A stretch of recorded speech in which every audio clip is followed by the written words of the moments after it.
మానివాడ మానివాడ ఈరోజు ఆస్పరి మండలం కారుమంచి ప్రధాన వీధిలో దుస్థితి ఎలా ఉందంటే మన పాలకులు కూటమి ప్రభుత్వం వచ్చి 18 నెలలు అయినా కూడా ఎటువంటి రోడ్లు వేస్తున్నారు. మరి డిప్యూటీ సీఎం కూడా పేపర్ ప్రకటన చెప్తున్నారు, చూస్తున్నాము.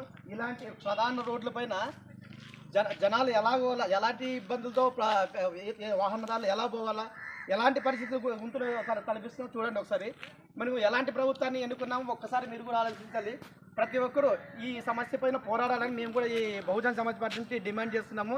ఇలాంటి గుంతులు లేని రోడ్డు నిర్మించాలనేది మా యొక్క ఒక నిదర్శనం. కాబట్టి ఈ అవకాశం ఇచ్చినట్టు మా జిల్లా ప్రధాన కార్యదర్శికి, అలాగే మా పార్టీ యొక్క సభ్యులకి, ఈ కారుమంచి యొక్క ప్రజలందరికీ కృతజ్ఞతలు తెలుపుతూ, నా పేరు కొమ్మ రమేష్, బీఎస్పీ తాలూకా అధ్యక్షుడు.